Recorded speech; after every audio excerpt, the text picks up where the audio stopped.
Boa tarde a todas e todos, bem-vindos de volta ao último dia dos Diálogos em Inteligência Artificial. A gente está iniciando aqui nosso terceiro bloco de apresentação de resumos expandidos, que vai contar com a apresentação de 4 trabalhos. A gente vai falar sobre a responsabilidade jurídica do empregador por acidente de trabalho no home office, discriminação racial algorítmica e a Lei 15.123 de 2025, decisões automatizadas e justiça algorítmica e impactos ecológicos de data centers de inteligência artificial. Vão ser 4 apresentações comentadas pelo João Pedro Nazaré Busoni, a Eduarda Beltinger Paiva, peço perdão se eu tiver pronunciado errado, desculpa, e a Núbia Regina Ventura, que vão ser os nossos debatedores do dia de hoje. As apresentações são em 7 mais 3 minutos, então 7 minutos de apresentação, mais 3 de comentários e perguntas. Por favor, os apresentadores do primeiro artigo, a responsabilidade jurídica do empregador por acidente de trabalho no home office, o dilema da inteligência artificial como meio de prova e nexo causal. Por favor, fiquem à vontade para tomar o púlpito.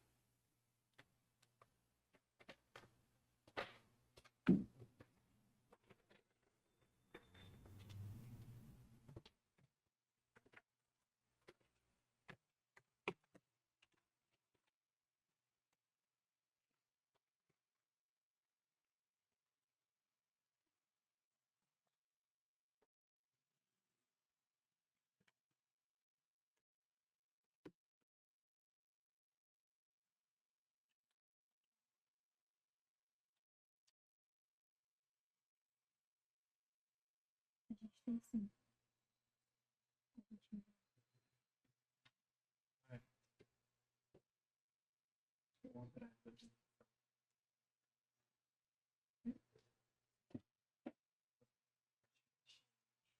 Imagina.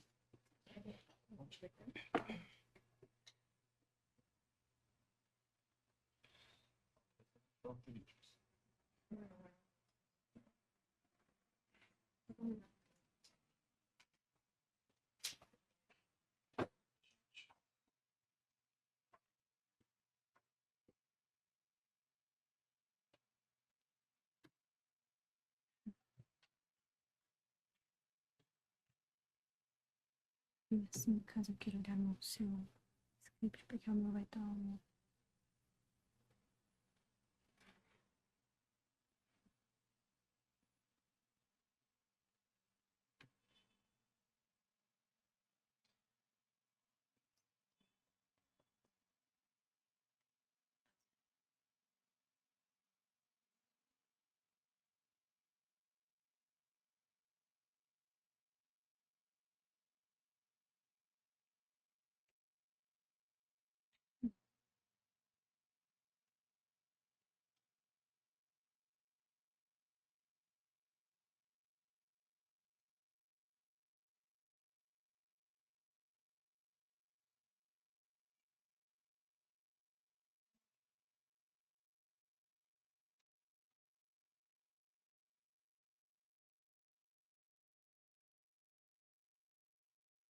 Isso. O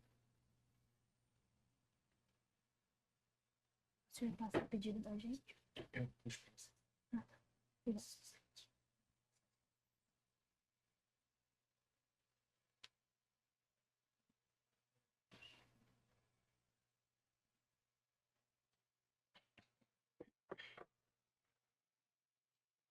Obrigada. Pode fazer. Primeiramente, bom dia. Boa tarde. Boa tarde, desculpa. Gostaríamos de saudar a todos e todas. Meu nome é Isabelle e essa é a Maiara. Hoje a gente vai abordar sobre a responsabilidade jurídica do empregador por acidentes no home office. E o dilema que está transformando o direito do trabalho. Então, basicamente, é o uso da inteligência artificial como meio de prova do nexo causal. O que acontece? Quando acontece o acidente de trabalho, os empregados eles vão querer, sim, indenização.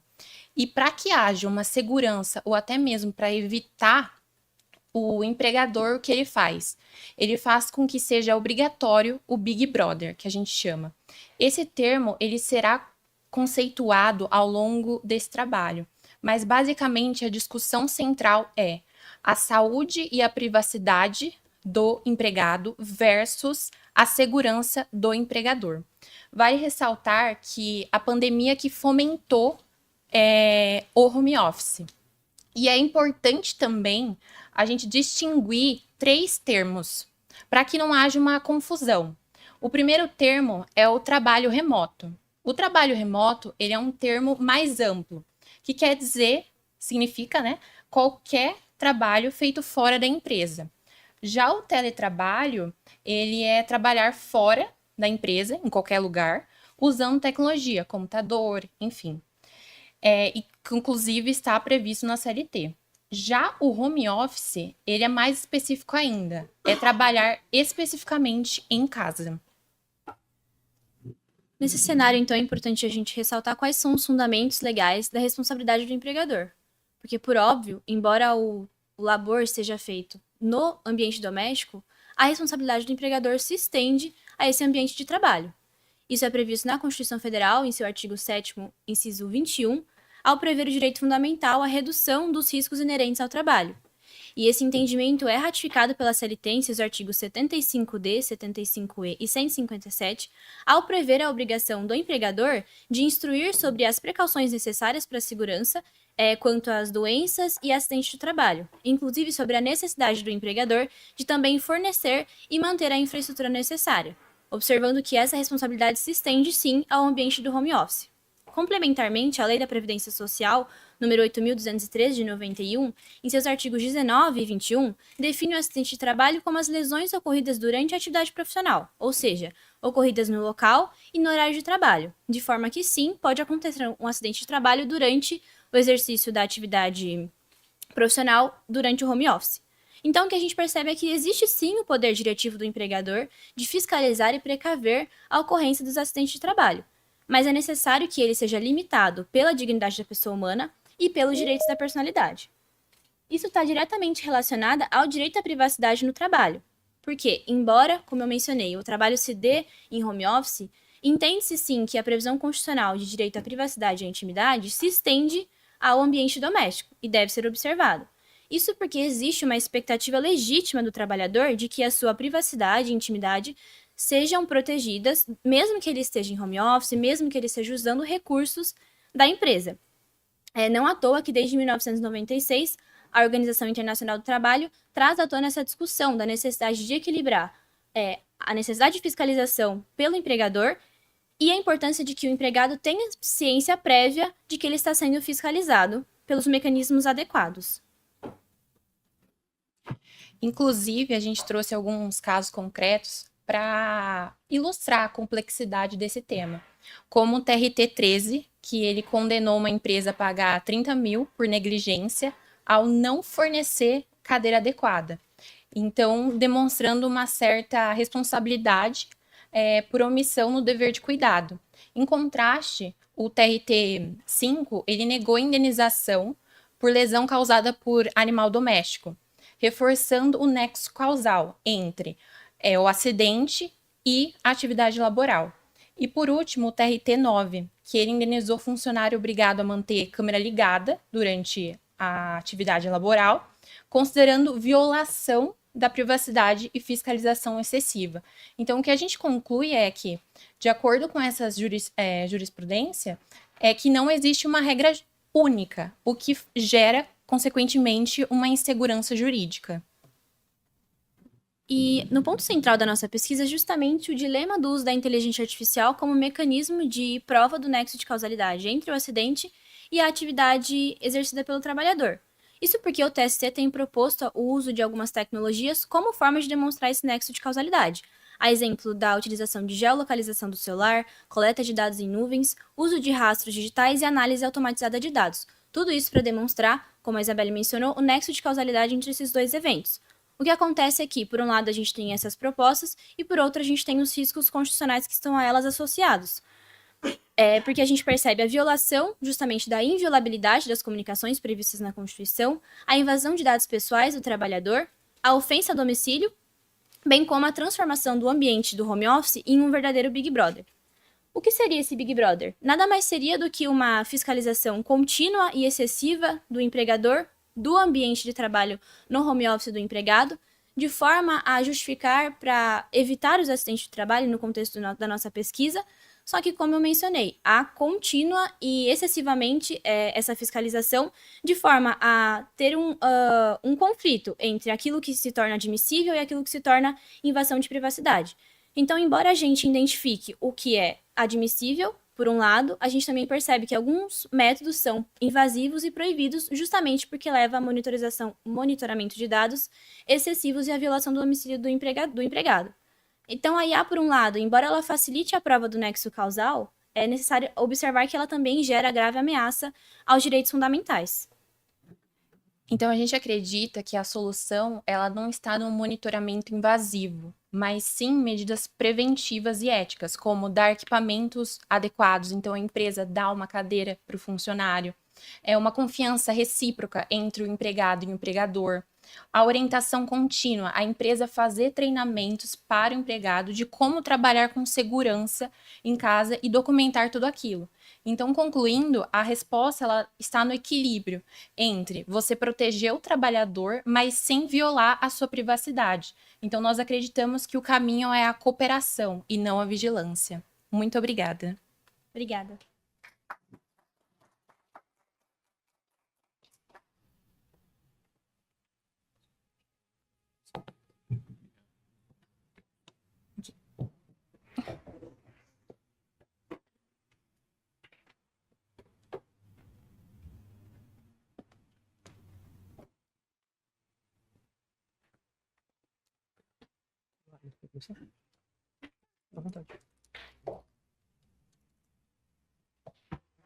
Então, boa tarde a todos. Meninas, muito obrigada pela apresentação de vocês, muito interessante. Eu tenho, na verdade, uma pergunta, que vocês concluem o resumo de vocês falando que a IA ela deve atuar como uma ferramenta de gestão e não de vigilância ou de monitoramento. Minha pergunta seria se vocês teriam condições, né, de delimitar até que ponto realmente é gestão, até que ponto isso já passa, né, do limite da gestão, porque a gestão não é só questão, né, de produtividade, enfim, há outros elementos que devem ser considerados, né? Então, se vocês puderem falar um pouquinho sobre isso, eu agradeceria. Já fazemos as perguntas todas de uma vez para depois responder de uma vez só também? Beleza. Boa tarde. Primeiramente, parabéns pelo resumo expandido, pela apresentação que também ficou muito boa. O tema é muito interessante, vocês apresentam com muito sucesso a importância que ele tem, as problemáticas que isso tudo suscita. Mas algo que me despertou interesse também é que quando vocês apresentam a dicotomia entre o benefício que a IA traz, nesse caso, para os próprios trabalhadores, e, por outro lado, o potencial prejuízo que causa aos direitos de privacidade desses próprios trabalhadores, gera justamente uma dicotomia entre algo que tem potencial para ser benéfico, mas acaba tendo também uma abertura para descambar em algo que viola os mesmos direitos que busca tutelar o trabalhador. E como a Eduarda, né, perdão, como a Eduarda mencionou há pouco, vocês mencionam, no final do texto, uma sugestão de que as IAs sejam, então, limitadas não à formação de novas provas, à coleta de material probatório, mas sim à gestão daquilo que já tem sido trabalhado. Só que considerando aquela dicotomia, uma vez que você seleciona um aspecto específico em que ela é autorizada e outro que não, você tem o potencial também de limitar algo que poderia ser benéfico ao trabalhador também.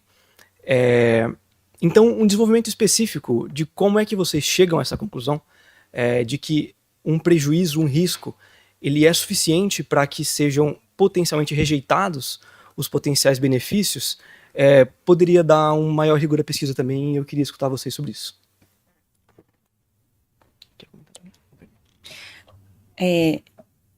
Olá a todos, parabenizo as autoras e parabenizo também pela apresentação, por ter seguido todo o rito, o tempo, por ter sido feito em 2 pessoas. Vocês conseguiram falar a mesma língua e isso é difícil às vezes quando a gente está fazendo um trabalho conjunto. Eu queria saber, que eu acho que na hora acabou sendo esquecido, se vocês estão fazendo essa pesquisa para TCC, para mestrado, doutorado, ou vocês têm interesses? Qual é que é, né, dessa pesquisa em relação à atividade de vocês? E só tem um ponto, um pouco linkado a tudo que eles já falaram, né, que é o item 2.4, que para mim é assim, falta um pouco eu entendi o tema, que é maravilhoso, é muito legal esse tema, assim, isso é muito legal mesmo. Parabenizo as autoras por essa escolha, o recorte, dá para recortar sempre mais, mas vocês já conseguiram recortar bem, mas eu sinto que falta eu entender um pouco a pergunta central de pesquisa. Assim, o que vocês querem responder? Porque na introdução vocês falam que vocês vão olhar fundamentações das decisões. Aí vocês olham 3 decisões que, para mim, analisando friamente aqui, talvez essa seja uma pesquisa inicial, então vocês ainda podem trazer mais decisões, né, que eu só estou sugerindo dentro do que está aqui. Eu sei que o potencial da pesquisa é avançar nesse direcionamento, mas os 3 julgados, eu não consigo falar que é uma insegurança jurídica, porque, para mim, eles são julgados diferentes, com rácios diferentes, ou seja, fundamentações diferentes. E aí, falar que tem insegurança jurídica, não sei. E se tiver, não é isso que parece que vocês querem falar. Vocês, na verdade, me parece que estão mais preocupadas com a questão probatória, a necessidade ou não de vigilância, para que essa prova seja constituída dentro do home office, do que necessariamente as inseguranças de nexo causal a respeito disso. E se forem as duas coisas, elas precisam ficar um pouquinho mais claras, né, quando vocês forem fazer a pergunta e amarrar essa análise de jurisprudência com a conclusão. Porque se a conclusão for do aspecto meramente probatório, então, quando vocês forem analisar as decisões, eu sugiro que vocês analisem como essas provas foram produzidas em cada processo e não só a fundamentação. E sim a fundamentação em relação à prova.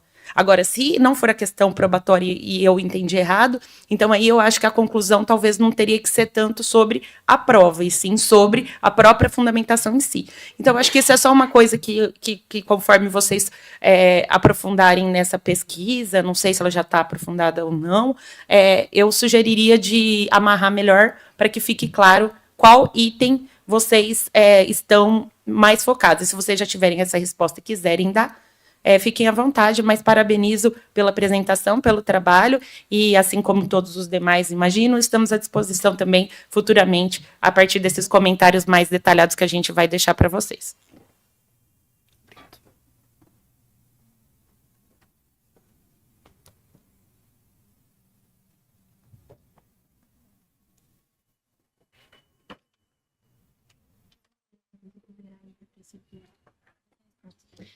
Primeiramente, muito obrigada pelas considerações. É muito bom ouvir isso de vocês.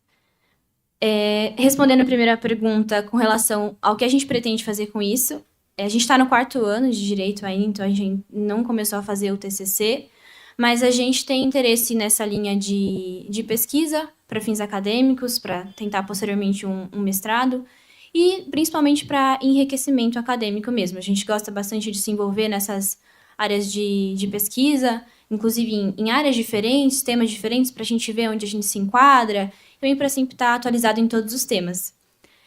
Com relação à pergunta de vocês dois que se relacionam como a IA, como gestão, o que a gente identifica, inclusive isso foi uma problemática que a gente identificou quando a gente estava fazendo a pesquisa, é que, de fato, há um conflito entre direitos.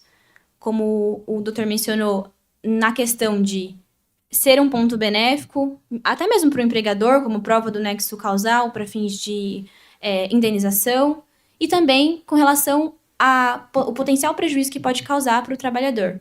O que a gente percebe é que, atualmente, existe justamente essa discussão do limite que a inteligência artificial pode alcançar ao ponto dela se tornar um prejuízo para o trabalhador ou se tornar um benefício para ambas as partes, né? Infelizmente, ou felizmente, né, essa análise depende do caso concreto. A partir do caso específico, a gente consegue definir se ela foi se esse uso se deu de forma abusiva ou não. Identificando esse conflito entre esses dois direitos, a gente tem que fazer uma análise em que um vai se sobressair sobre o outro naturalmente, sopesar o que de fato seria mais interessante.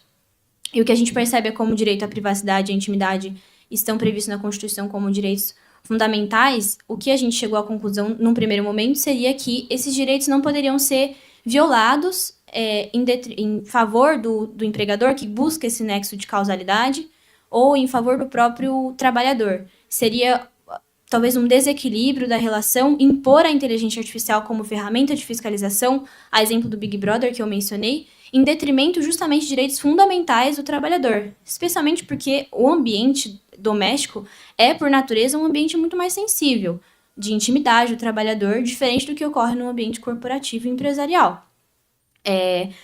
Justamente a pergunta que a doutora fez, é de fato difícil delimitar essa linha tênue existente entre a IA como gestão e a IA como ferramenta de fiscalização.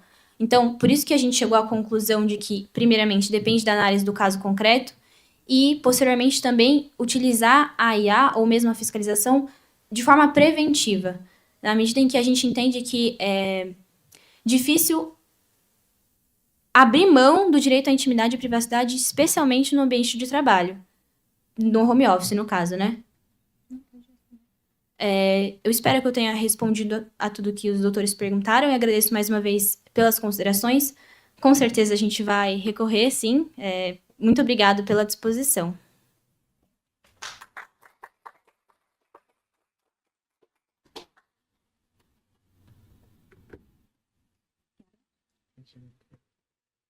Lorena, você consegue nos ouvir? Sim, perfeitamente. Para a sua apresentação, para ficar mais fácil de você controlar, pode fazer pelo seu próprio computador, tá? Porque senão a gente vai ter que ficar usando por aqui e aí acho que fica um pouco mais difícil. Perfeito. No momento que você estiver preparada, fica à vontade para começar. Só me avisem se está aparecendo para vocês a apresentação, por gentileza.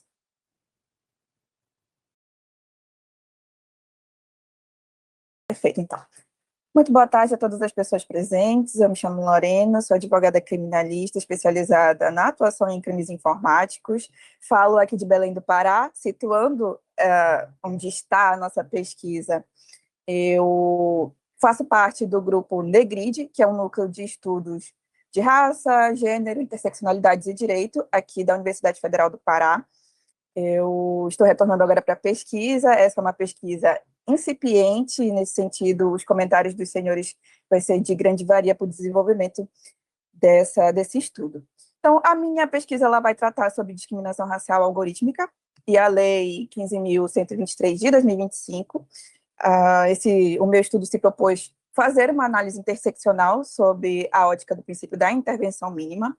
Então, já entrando realmente no que o estudo ele aborda, aqui nós estamos tratando de um cenário em que a inteligência artificial ela já faz parte do nosso dia a dia enquanto sociedade, principalmente o uso da IA generativa. No resumo, eu até cito o ChatGPT, a gente tem o Gemini e várias outras ferramentas que já estão integradas no nosso dia a dia, aí a partir do uso da inteligência artificial generativa.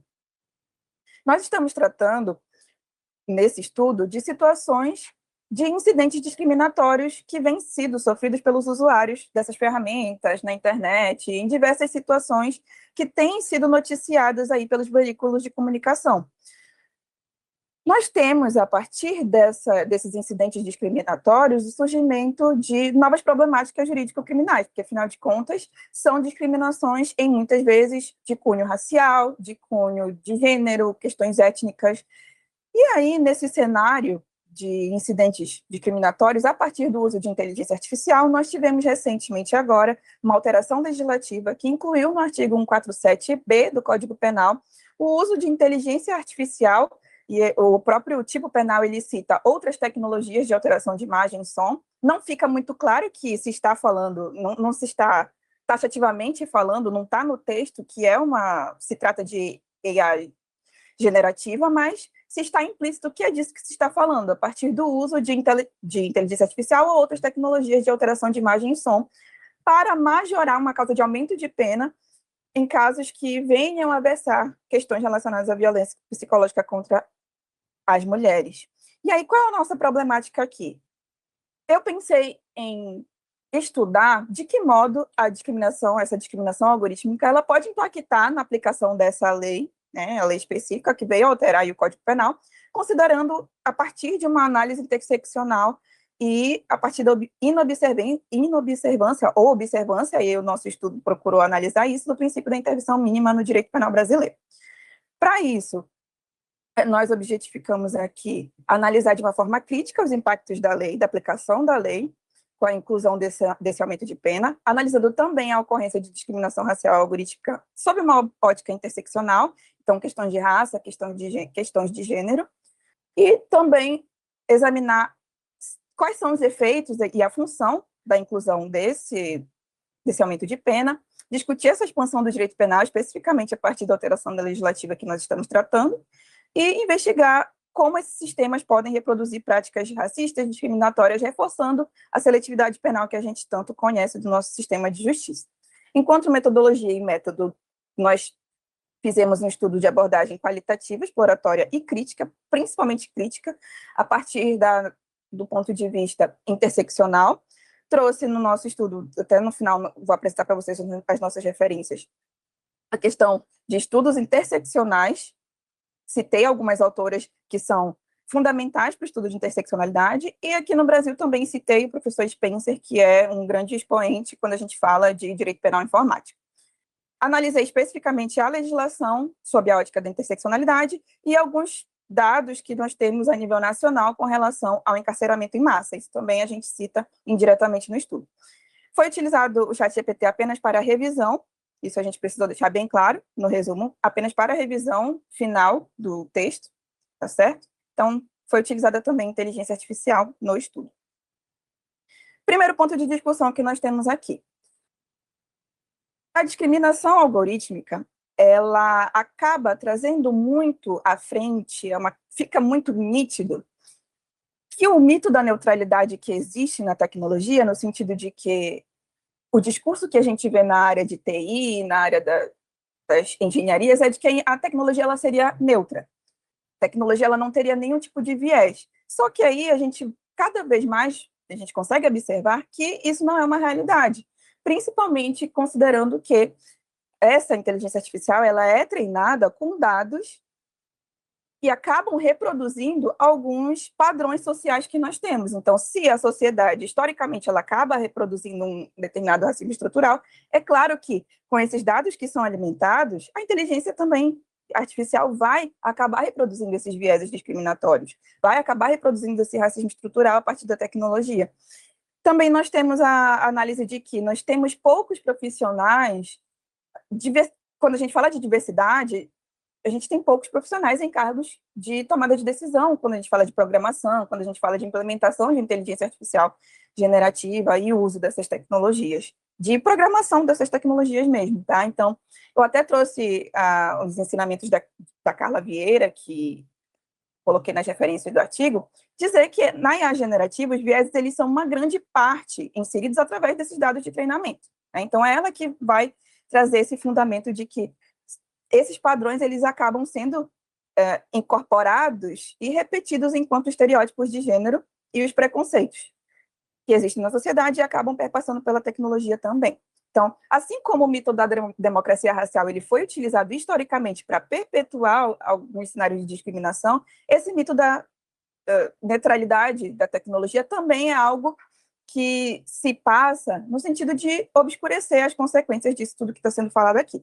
Eu até trouxe, isso aqui não está necessariamente no estudo, eu menciono porque foi a base de dados que eu utilizei, mas os estudos realizados, a coleta realizada pelo Tarcísio Silva, de casos reais que vem acontecendo na internet de discriminação algorítmica. Então, aqui eu trouxe especificamente para a nossa apresentação, no sentido de que a EA do LinkedIn, por exemplo, acabou dando recomendações de cunho discriminatórios para uma profissional de nutrição que tem um currículo brilhante e acabou recebendo algumas indicações de trabalho de cunho que diferenciava do perfil dela enquanto profissional.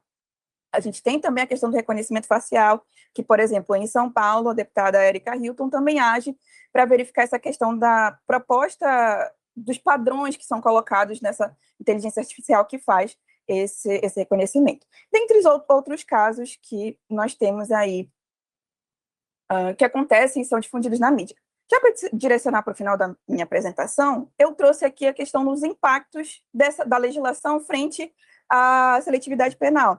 Nós temos, e aí eu trago aqui para a nossa apresentação os dados tanto do Observatório Nacional de Direitos Humanos, quanto os dados apresentados pelo Fundo Brasil, que foram coletados do Infopen no ano de 2022, o do Observatório de 2023, são os dados mais recentes que nós temos, mostrando que o grande número de pessoas que são afetadas pelo sistema prisional brasileiro são pessoas negras. Claro que, em sua maioria, são homens, mas quando a gente analisa, também as mulheres, em sua maioria, são mulheres negras. Tá? Então, a primeira lei que veio tratar de inteligência artificial generativa no nosso Código Penal, nas nossas normas brasileiras, é uma lei criminal. Então, a gente já inicia tratando disso sem ter uma legislação, um marco legal da inteligência artificial, e já inicia criminalizando a conduta, sem entender como é que isso vai ser aplicado na prática. Principalmente porque o nosso regramento jurídico ele já aplica no sentido de que, quando tem algum caso midiático, algum caso de grande repercussão, a gente recorre direto para o direito penal. Isso é muito comum de acontecer, principalmente quando a gente está falando de questões relacionadas ao direito digital, aos crimes que acontecem na internet. E, muitas vezes, a gente acaba perpetuando essa violência histórica, porque, vejamos, se no momento que a gente analisa esses dados coletados pelo Tarcísio, que as principais vítimas são pessoas negras e são mulheres, também tem um recorte ali das mulheres negras, e essas também são as pessoas que são mais atingidas pelo sistema carcerário, sistema prisional, nós estaríamos num ciclo de, não só sendo muito possível revitimizar essas pessoas, mas também de, será que nós estamos resolvendo esse problema? E aí, nas nossas considerações finais, nós entendemos que essa nova legislação ela reflete um movimento muito apressado do nosso legislativo em recorrer ao Código Penal como primeira solução, sendo que nós não temos nem outro tipo de lei que acaba trazendo para a norma brasileira o regramento de como utilizar essa inteligência, questões dos vieses também. Nesse sentido, seria uma norma que acaba violando o princípio da intervenção mínima, logo o direito penal ele é a última raça, mas está sendo utilizado como primeiro. E numa análise interseccional, é claro que os efeitos da lei vão acabar recaindo de uma forma desproporcional entre esses grupos vulnerabilizados e minorizados, principalmente mulheres negras, tá? E aqui a gente defende a questão de políticas de letramento digital, a gente precisa pensar mais em letramento digital para que as pessoas saibam utilizar de uma melhor maneira dessas ferramentas, bem como transparência no desenvolvimento desses algoritmos, porque a gente sabe que o volume de dados inclusos para a programação desses sistemas são imensos, o que fica muito difícil a auditabilidade e transparência. Nesse sentido aqui, eu deixo à disposição todas as nossas referências que estão no resumo e agradeço a atenção de vocês, fico disponível para perguntas e agradeço desde já as intervenções que os senhores irão disponibilizar. Muito obrigada. Pode falar? Olá, boa tarde, Lorena, tudo bem? Boa tarde. Queria parabenizá-la pelo tema. Eu acho que você tem uma pergunta clara de pesquisa, eu acho que você tem... depois eu vou dar umas sugestões, né, que eu acho que tem umas coisas que eu acho que se embolaram, mas de forma geral eu achei bem interessante a gente analisar, né, que é possível você, assim, de fundo, há uma premissa de que é possível que haja a proteção a um grupo e desproteção ao outro. Então, esse tipo de ideia é bem legal. Mas aqui está a sugestão misturada com pergunta, depois ele vai fazer uma pergunta rápida, mas como a gente está com o tempo pequeno, isso vai também estar tudo escrito e acho que é válido você pensar. Eu só vou falar alto porque eu acho que é importante, até para os outros trabalhos, e uma coisa que eu, como pesquisadora, sempre tento cada vez mais deixar claro quando eu estou pensando sobre um tema, para me ajudar, que é separar bem qual é a minha premissa, qual é a minha hipótese, qual é a minha pergunta e qual é o meu método, como que eu quero chegar a resolver esse problema, né? A pergunta sua, que já está muito legal, que eu parabenizo, está clara. Você fez isso de uma forma bem interessante. Agora, eu acho, não sei, tá? Pela sua apresentação e da leitura, eu não sei se você avançou mais, mas eu acho que a premissa, que seria, pela minha leitura, a seletividade penal, a discriminação algorítmica e há necessidade de se observar que o direito penal seja a última ratio, né? Isso seria a premissa. Mas eu acho que um problema, às vezes, de escrita e que pode deixar uma pesquisa não tão clara e talvez até te dificultar o caminho de continuar, é que elas confundem um pouco com a hipótese, na minha opinião, que é a lei pode impactar, essa lei que criou aí um crime de gênero, ela pode impactar minorias raciais. Essa seria a hipótese, pela sua leitura. Só que, veja, a premissa de que há discriminação algorítmica em outros casos não necessariamente tem relação com o caso em que o homem usa isso por uma violência de gênero. Ou tem. Aí eu acho que vale você aprofundar o porquê que os casos que você falou de discriminação algorítmica, de fato, poderia ter alguma relação, nesse caso específico de violência de gênero. E aí você também, eu acho que teria que explicar um pouco do tipo de crime. Esse crime aí que colocaram é um crime de ação pública condicionada, incondicionada, porque se a própria vítima está representando o criminoso, e essa vítima pode ser também uma mulher negra, como é que fica essa questão racial dentro de um contorno que visa proteger também um grupo minoritário? Então, na sua premissa, eu abordaria, quando você for falar todos esses pontos, eu abordaria também, já se justificando, o porquê você acha que a questão de gênero, ela nesse caso importa menos. E acho que é isso, tá? Porque eu já passei aqui e o João quer fazer uma pergunta. Professora Lorena, boa tarde. Uma perguntinha bastante rápida para que a gente não estoure o nosso tempo. A conclusão que o resumo apresenta sustenta basicamente que a nova lei, ao lidar com essas duas dimensões diferentes que recaem sobre grupos vulnerabilizados, ou seja, o direito penal seletivo combinado aos vieses algorítmicos, pode acabar atingindo justamente as vítimas que ele busca proteger. Entretanto, eu gostaria de um pouquinho mais de detalhamento quanto aos elos argumentativos que conectam os vieses dos outputs algorítmicos e a criminalização do uso da IA pelos seus inputs. Porque, vejamos, o uso do sistema de IA para o cometimento de crimes é uma coisa e depende em grande medida do input de dados. E outra coisa, que tudo bem, é correlata, mas é distinta, são os vieses algorítmicos que esse algoritmo vai carregar, que tem mais a ver com o output que o sistema apresenta depois. A produção desses dados, ambos potencialmente criminosos, se dá em momentos diferentes e por agentes também diferentes. Então, como é que a doutora chega à conclusão de que essa lei pode vitimizar aquela população que ela busca proteger? Enfim, é só um comentário que, uma vez mais desenvolvido, eu acredito que pode dar um maior rigor para o artigo também. E meus parabéns. Obrigada, doutor. Obrigada pelas considerações de vocês. Eu agradeço, como eu falei para vocês, é um estudo incipiente. Eu estou realmente só iniciando essa pesquisa. O que acontece? Não é que eu esteja respondendo a pergunta da doutora. Não é que a questão de gênero importe menos, tanto que a gente está fazendo aqui uma análise interseccional. A gente está tratando de raça, a gente está tratando de gênero. Só que o que acontece?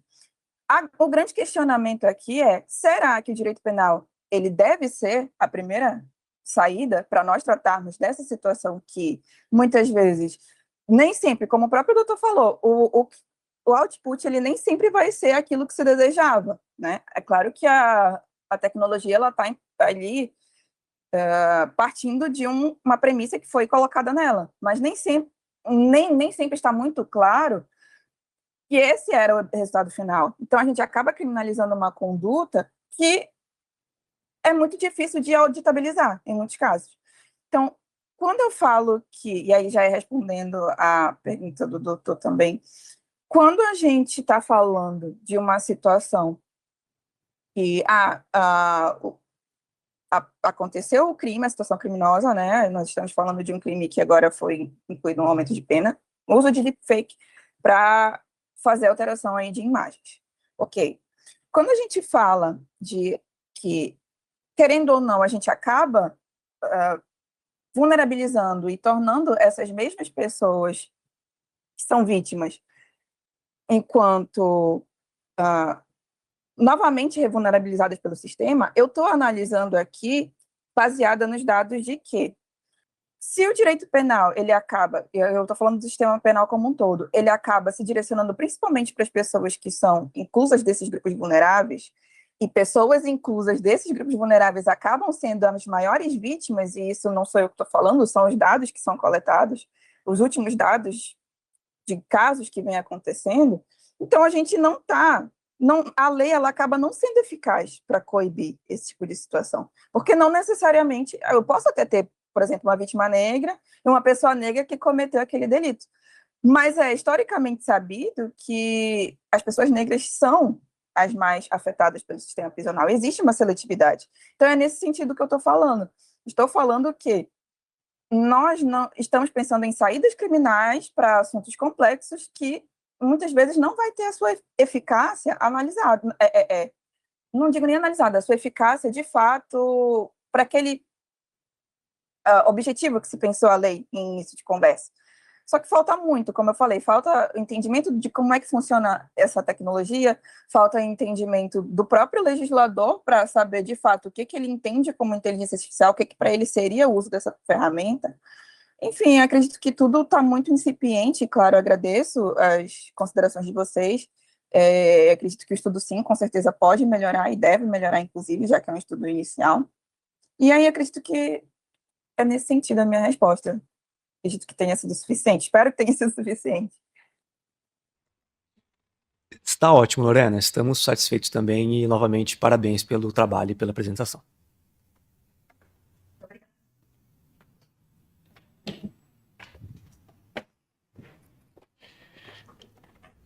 Aline e Joana?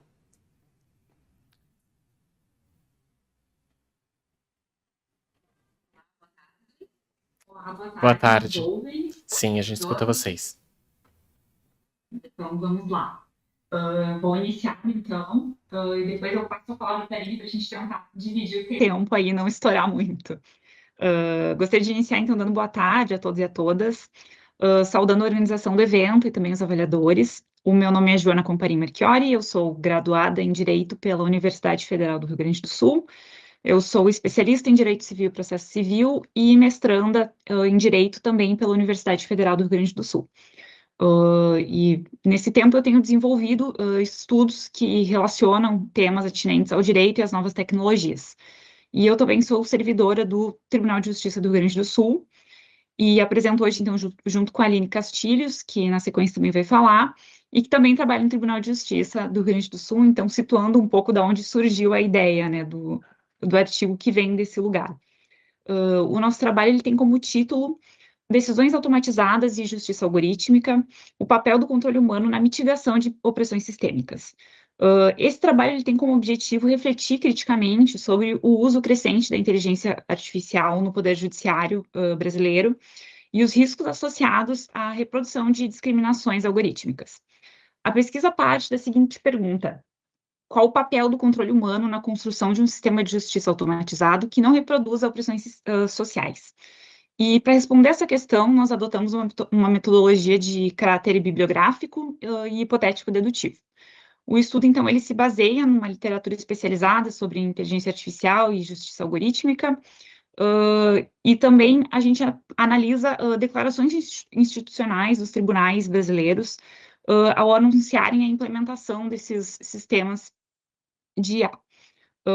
A análise do nosso trabalho é dividido em dois eixos principais, sendo um primeiro a expansão da inteligência artificial no Poder Judiciário, e nesse ponto a gente se propõe a examinar a ampliação desses projetos de uso de IA pelos tribunais. Então, a título de exemplo, a gente tem aqui no Tribunal do Rio Grande do Sul a Gaia, no Tribunal do Rio de Janeiro, se eu não estou equivocada, o Assis. E aí, a partir desse exame do discurso oficial que associa a IA à eficiência e à produtividade, também considerando esse momento que a gente vive, né, de alta demanda do Poder Judiciário, e a gente acabou identificando que esse discurso oficial muitas vezes não aborda esses riscos sociais e éticos envolvidos. E aí, num segundo momento, a gente passa a analisar a reprodução de opressões sistêmicas pelos sistemas automatizados. E aí a gente fala um pouco sobre os algoritmos treinados com dados, como eles podem, ao serem treinados com dados judiciais, perpetuar narrativas jurídicas que muitas vezes são marcadas pelo racismo e pelo machismo, e essas opressões que permeiam as relações da nossa sociedade e, consequentemente, também o poder judiciário, e como a opacidade desse sistema dificulta a contestação dos resultados. Então, eu vou passar agora a palavra para a Aline, para que ela prossiga na apresentação. Bom, então, boa tarde a todos. Meu nome é Aline Pires Castilhos, eu sou doutora e mestre em Ciências Criminais, sou professora de Direito Penal e Processo Penal, tenho um grupo de pesquisa na área das ciências criminais e também de novas tecnologias. E como a Juna falou, a gente já estuda novas tecnologias, né, que é um assunto que precisa sempre ser trabalhado, até porque a gente está sempre atrás da tecnologia, né, ela se renova muito rapidamente. E para justificar um pouco a questão da atualidade do tema, né, como a Juna falou, eu sou servidora pública do TJ, ela também.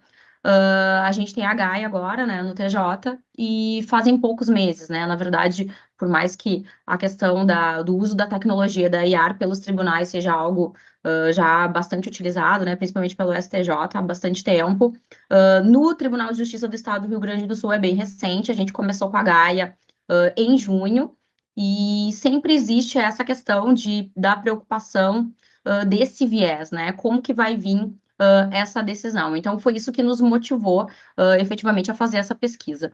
E aí, falando um pouco das nossas conclusões, né, então a gente entende que, em que pese a IAR ela seja fundamental, especificamente em relação à Gaia, né, principalmente num momento onde se exige muitos números, né, a gente preza muito pela eficiência dentro do Poder Judiciário, existe uma pressão para que cada vez mais se faça mais decisões, e obviamente que a Gaia ela vai ser vista por uma parcela da sociedade, por uma parcela do tribunal como algo muito bem-vindo, porque de uma certa forma ela vai acelerar esse processo. O que a gente está defendendo aqui é, em que pese, obviamente, ela tenha que ser utilizada, que se tenha obrigatoriamente essa supervisão humana, né? Então, a supervisão humana, ela é fundamental. Então, a gente vai precisar sempre que o magistrado, que o servidor tenha um olhar para aquela decisão, principalmente para a gente evitar decisões que venham com um cunho racista, com um cunho homofóbico, com um cunho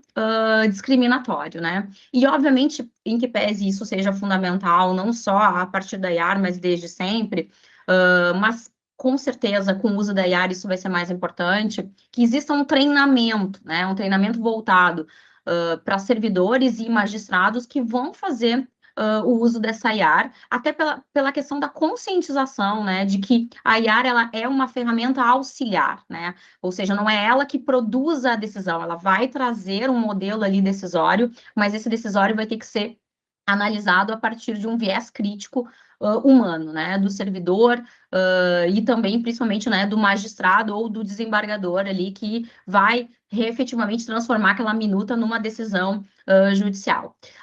No nosso resumo ainda não tá, porque o nosso resumo é um trabalho inicial, né, mas a gente, no artigo, a gente trabalha também, está trabalhando com a Resolução 615 de 2005 do Conselho Nacional de Justiça, porque ela efetivamente também reforça, né, essa questão do uso responsável da inteligência artificial pelo Poder Judiciário, né, e também a questão de que a decisão final, ela permanece, né, sobre a responsabilidade do magistrado. Então, só para responder ali, né, o nosso problema de pesquisa, né? Então, qual o papel do controle humano na construção de um sistema de justiça automatizado que não produza opressões sociais, né? Obviamente, a gente sabe que é muito difícil, né, a gente falar de um sistema de justiça sem opressões sociais, e isso vai ser muito complicado com IAR ou sem IAR, com Gaia ou sem Gaia, né? Mas, sem dúvida, né, esse viés humano, essa intervenção humana, ela é essencial, né? A gente precisa, a gente necessita dessa revisão, porque acho que até o nosso trabalho dialoga bem, né, com o trabalho que foi apresentado anteriormente em alguns aspectos, né, no sentido de que efetivamente é esse olhar humano que vai conseguir filtrar, né, a IAR ela não cria, ela vai pegar essas decisões a partir de um banco de dados ou do juiz ali, né, que efetivamente está fazendo aquela decisão, o desembargador, ou de uma forma geral de toda a jurisprudência da Câmara, mas efetivamente como isso tudo é produzido por seres humanos e existe esse viés em uma série de decisões, então é necessário que alguém olhe para essa decisão e faça esse filtro, né? Então, a gente está, talvez um dia esse filtro ele possa ser reduzido, né? Ou de repente, quem sabe, até não ter, mas agora ele é fundamental. Acho que eram essas nossas considerações. A gente agradece e fica à disposição para perguntas.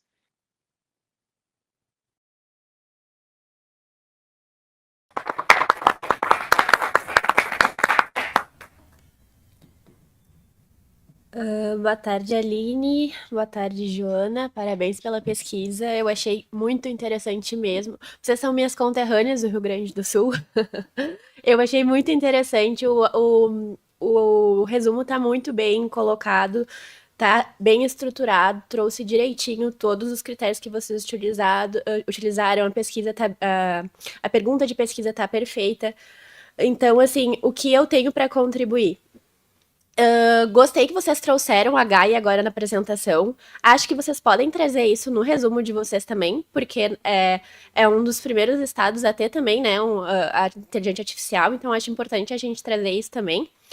Tem também, acho legal pontuar que, além da utilização para a elaboração de decisões, também tem várias outras soluções, né, dentro do Gaia, que também podem ser exploradas por vocês e que envolvem riscos diferentes, o que também acaba atraindo a necessidade de treinamento específico para cada tipo de solução, né, não para a inteligência artificial de forma ampla, mas para cada forma, né, que vai ser utilizada para a finalidade, né, daquela inteligência artificial. E também, aqui nos seminários, nós tivemos, no primeiro dia, um painel que falou especificamente sobre o Assis. Não sei se vocês conseguiram acompanhar, mas acho legal também, porque eles mostraram direitinho o funcionamento, a necessidade de que todos os profissionais que vão trabalhar com essa inteligência artificial façam, né, um treinamento prévio, isso que é obrigatório lá. Então, seria isso, são mais sugestões do que propriamente, né, perguntas, enfim. Vou deixar a palavra com os colegas aqui. Obrigada. Olá, Aline... Desculpa, fechei aqui. Joana e Aline. Tá, não, só é porque eu quero... Bom, boa tarde, Aline e Joana, tudo bem? Esse tema aqui, vou tentar ser rápida, mas, assim, já até... pedir para a gente trocar figurinha, para você também, Aline, professora aí, porque esse é exatamente o tema do meu pós-doc. Eu estou estudando o uso institucional, né, de tecnologia no Instituto de Ciência, Matemática e de Computação da USP, e assim, o meu foco total desde o doutorado é isso, né, até tenho um livro comercial, que é fruto da minha tese de doutorado aqui, no Direito Processual, que eu analiso atos do STJ, e eu só vou depois puxar isso para trazer uma coisa que eu acho interessante nessa temática geral. Sobre discriminação, eu estou há 1 ano tentando fechar como que é possível a gente ver metodologicamente como analisar os riscos, porque, veja bem, quando a gente fala em riscos, a partir da matemática ou da ciência da computação, o que é erro, o que é ruído, o que é viés estatístico, é diferente de viés que a gente das humanas entende. E a gente das humanas também não fala sempre a mesma coisa. A gente das humanas também briga. Então, assim... E o direito também, em relação às ciências sociais, não é todo mundo que entende certos léxicos. Então, dentro do processo, a gente fala em vulnerabilidades processuais, dentro de uma doutrina mais constitucionalista, a gente fala de discriminação de grupos. Então, eu acho que a gente vai ter que chegar num ponto comum do que se discrimina, do que não se discrimina e do que não pode. Né? Assim, em tese, não pode discriminar ninguém, mas a gente sabe que algum nível de discriminação, o próprio direito, ele aceita quando ele, por exemplo, usa a proporcionalidade para decidir a favor da mãe versus o feto, ou do feto a favor da mãe, por exemplo. Então, é muito complicado a gente tentar. Assim, eu quero trocar muito mais ideia com vocês do que, na verdade, ficar sugerindo, porque eu não tenho, assim. E eu acho que vocês partem de pontos muito interessantes. O resumo está muito bem feito, está bem escrito. Só queria sugerir agora, de forma mais prática, também que vocês coloquem aqueles protocolos de julgamento de gênero e de racial. Então, né, vocês, até como servidoras, devem conhecer, tenho certeza que que conhecem.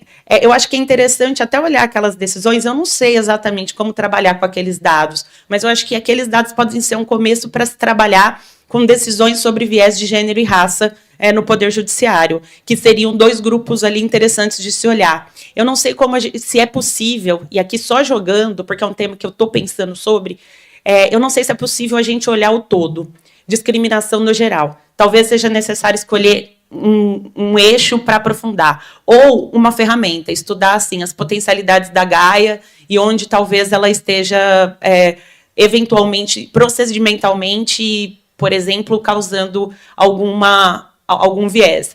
E como eu sou do processo, eu coloquei muito, né, na minha tese, eu defini o que eu julgava ser normativamente uma discriminação, que no caso era julgar de forma a favorecer os litigantes habituais dentro da minha doutrina. Então, acho que a gente precisa também entender quando que pode ou não pode causar. E só para te trazer assim, uma curiosidade que a própria pesquisa, e por isso que eu gosto muito de pesquisa empírica, a pesquisa acadêmica me trouxe, a minha hipótese era de que o uso da IA no STJ ia ser mais um filtro de inadmissibilidade de recursos e que ia ser pior para os jurisdicionados. E na minha pesquisa empírica com entrevistas, com dados primários, dados que eu fui atrás, eu descobri que ela é um filtro de democracia a mais, porque ela consegue ver se há fato quantos repetitivos existem no caso do julgamento repetitivo, eles conseguem pegar os fundamentos das decisões.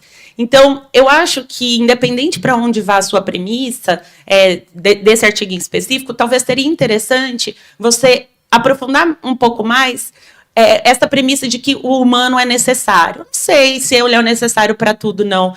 Tem humanos que eu acho que tem máquina que, com critérios razoáveis e transparentes, são melhores que humanos, eu não sei. Então, para a sua premissa ela não ficar muito questionável, eu trabalharia ela mais e tentaria ver como essa hipótese, trabalhar uma hipótese a partir dessa premissa e como que você poderia ver isso na prática. Eu acho que isso pode trazer uma contribuição não sei, talvez assim, finalizando, só colocar aí, foram mais reflexões, tá? O resumo de vocês está muito bom, não é em relação ao resumo, são de ideias que, como é minha temática, eu desaguei aqui e passei do tempo. Então, estou à disposição para depois a gente trocar figurinha, feliz que tem mais gente preocupada com o nosso sistema de justiça a partir dessa perspectiva e me coloco à disposição.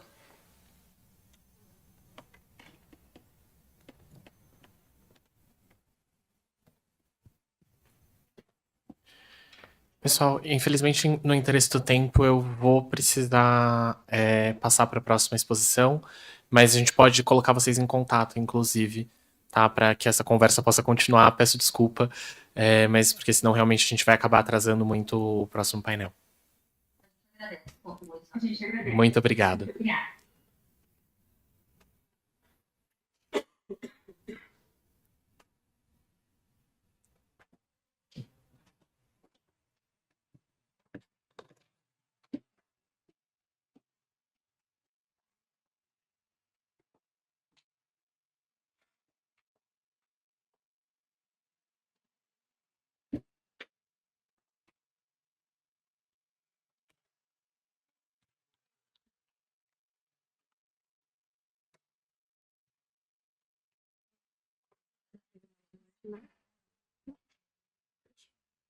É que passa ele daqui pra cá.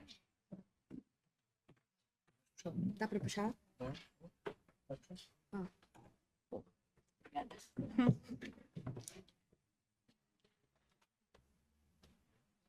Vai colocar os slides lá? A gente vai colocar. A Bianca vai colocar os slides. Ou a gente vai...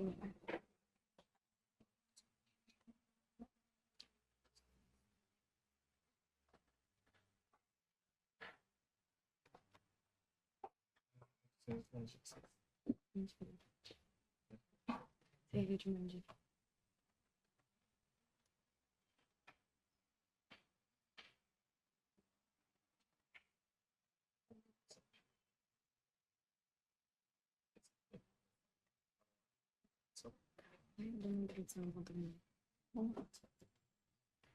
Bom, boa tarde, pessoal. Enquanto a gente ajeita aqui os slides, já começando a nossa apresentação.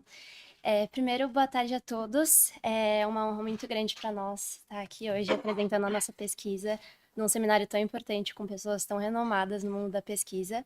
Meu nome é Maria Fernanda Marinho, eu sou graduanda em Direito do 10º semestre pelo Mackenzie. Sou ex-presidente do Legal Hackers Mackenzie, que vai apresentar no próximo painel, inclusive. Fui integrante e oradora do grupo de competição em Direito Ambiental do Mackenzie também. Sou pesquisadora em Inteligência Artificial da Logarithm. E hoje atuo em contencioso digital no Opsi Bloom Advogados. Boa tarde, pessoal. Meu nome é Clara Valadão. Eu também sou graduanda do Mackenzie no 10º semestre. Junto com a Maria Fernanda, eu fui coordenadora do Legal Hackers Mackenzie. E agora eu faço parte da coordenação da Coditec, da competição de arbitragem e tecnologia. Eu estudo muito sobre inteligência artificial e propriedade intelectual e trabalho com proteção de dados no Silveira Advogados. Bom, dando início à nossa apresentação, o título da nossa pesquisa é Impactos Ecológicos de Data Centers de Inteligência Artificial, a emergente necessidade de soluções jurídicas e regulatórias. Bom, nós vemos que, vivendo em um mundo essencialmente digital, toda ação online implica no consumo de energia, implica em uma pegada energética, e tudo isso originou o nosso problema de pesquisa, que gira em torno dos data centers, que são grandes estruturas de servidores que processam, armazenam dados, consomem muito espaço, muita energia e recursos naturais. Então, hoje, nós que utilizamos ferramentas de armazenamento em nuvem, como o iCloud, geralmente a gente não imagina que esses dados, na verdade, são armazenados nesses complexos gigantescos, que são ainda mais preocupantes quando a gente fala de inteligência artificial, por conta, enfim, da atual escassez de recursos hídricos e do avanço do aquecimento global. E nesse cenário, nós estudamos também a falta de transparência das Big Techs, como o Google, como a Microsoft, como a Meta, no fornecimento de informações reais sobre o impacto ambiental causado pelos data centers de inteligência artificial e pelo uso da própria IA. E nesse cenário também, nós entendemos que as atuais regulatórias e jurídicas existentes não acompanham o crescimento tão acelerado da inteligência artificial. Alguns exemplos que tornam tudo isso mais palpável, o primeiro deles é que o treino de um modelo de inteligência artificial generativa, ele consome, só para ser alimentado, para funcionar, 300 toneladas de gás carbônico e 700 mil litros de água. Além disso, nós vimos um aumento nas emissões de gases de efeito estufa pelas Big Techs no contexto do uso dos data centers. O Google divulgou que entre 2019 e 2024 houve um aumento de 50% nessas emissões, porém, um estudo recente da Google's EcoFailures divulgou que, na verdade, o real aumento da emissão desses gases foi de 65%. Além disso, um dado que tem sido cada vez mais divulgado é que uma simples pesquisa no ChatGPT gasta 10 vezes mais energia que uma busca no Google, uma busca tradicional, que não envolve o uso de IA. E toda essa cadeia, desde a concepção ao funcionamento da inteligência artificial, não é só prejudicial ao meio ambiente, mas também afeta as populações vizinhas aos data centers, comprometendo o seu acesso à água potável e tornando os recursos remanescentes cada vez mais impróprios ao consumo humano. E nesse contexto, a nossa pergunta de pesquisa é: as atuais soluções jurídicas e regulatórias em pauta englobam o objetivo de reduzir o impacto ambiental dos data centers de IA no contexto das metas globais de sustentabilidade? Bem, e a nossa hipótese central é que não, as atuais soluções elas não são suficientes, e o que justifica uma necessidade imperiosa de regulação ambiental específica para a inteligência artificial. A gente entende que trazer os grandes players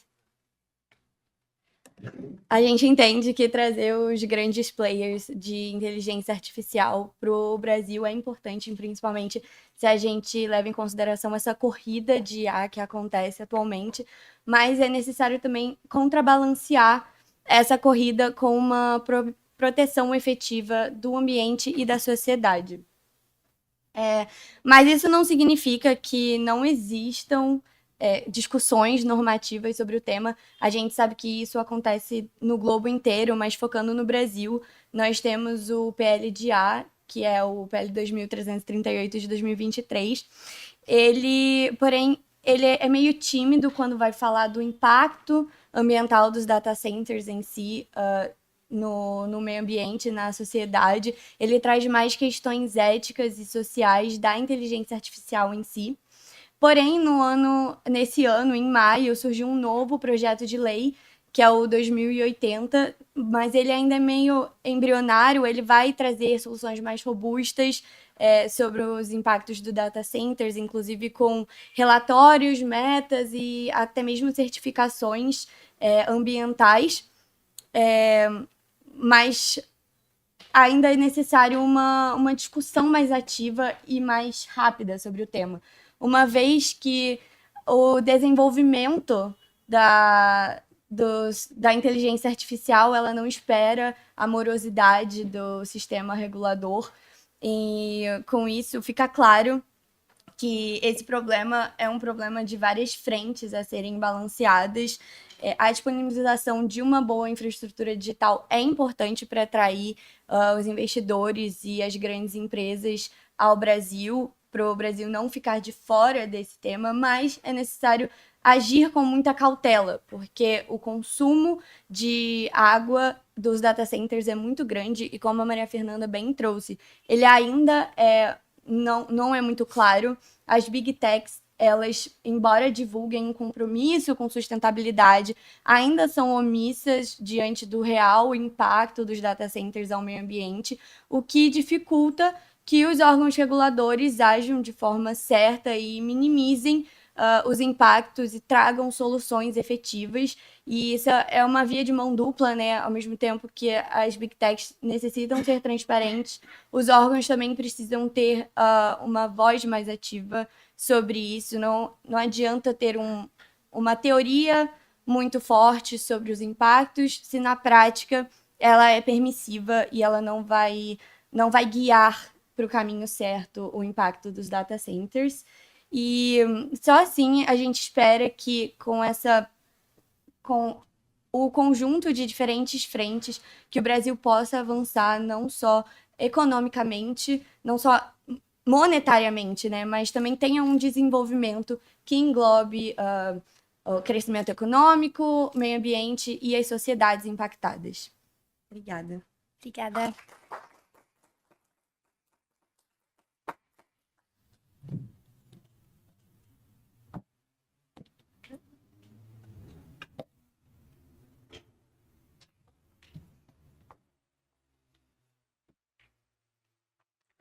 Boa tarde, Clara. Boa tarde, Maria Fernanda.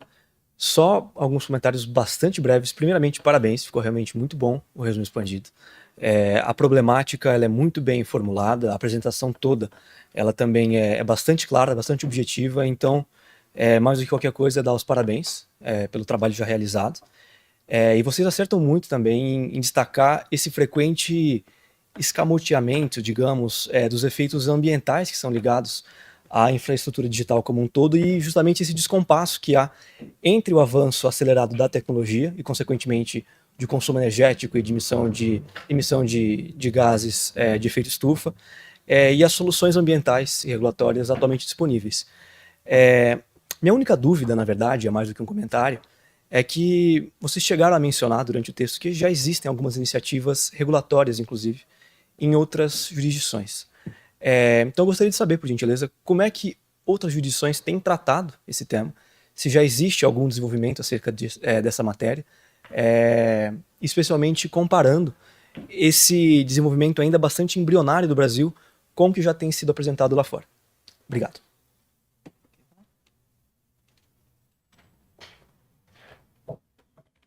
Boa tarde. Eu também queria parabenizar pelo resumo, tá realmente muito bom. A gente estava até falando aqui que estava realmente muito bem escrito, muito bem estruturado. Também eu não tenho uma pergunta, é mais um comentário mesmo, né? De que é um lado também, a gente fala muito do black box, da inteligência artificial e de tentar explicar o resultado gerado, mas nesse caso é uma outra obscuridade, né? Um outro lado que na verdade não vem da inteligência artificial, mas de quem, né, produz, de quem realmente fornece aquele serviço, aquela inteligência, né, de forma econômica. Então, essa falta de transparência, né, dos grandes players e do real impacto no meio ambiente, que isso não impacta apenas, né, uma pessoa, não é um direito individual, mas a toda a coletividade e não só os seres humanos, mas todos os seres, né? Então, seria esse meu comentário. Achei muito interessante a pesquisa de vocês e, colega. Ó, tem 40 segundos. Achei ótimo também. Concordo, inclusive, com a questão da comparação, que eu ia sugerir só questões mais metodológicas para avançar, porque a premissa está ótima, a fundamentação está ótima, está tudo muito, muito bonitinho. Aí eu sugeriria, por exemplo, por que não analisar um case e fazer uma pesquisa qualitativa de um case de sucesso onde ninguém quer, nenhum país está preocupado, por exemplo. Ou fazer uma análise depois comparando. A própria apresentação foi um pouquinho além e ela já fez uma análise maior da lei. Aqui não está tanto, pode estar. Ou, por exemplo, uma forma de metodologia para amparar essa hipótese. Mas não necessariamente, a gente pode pensar em várias outras coisas, mas analisar os players e a discussão no Brasil, como é que ela tem se dado, analisando os anais no Senado, no Congresso, né? Porque, por mais que a sua premissa fala que a Big Tech, de fato, é isso que você colocou, será que é só Big Tech? E outra coisa também é analisar se, já nas suas premissas, se der para completar, se é necessário, diante de todo o nosso arcabouço legal nacional, de outras leis ambientais, precisa de uma lei específica para Big Tech, para esse tipo de infraestrutura, ou as leis ambientais que a gente tem, ações coletivas, ações repressivas, isso não é suficiente? Teria que ter uma coisa específica ou não? Acho que isso pode ser levado em consideração, tá bom? Mas eu adorei, parabéns.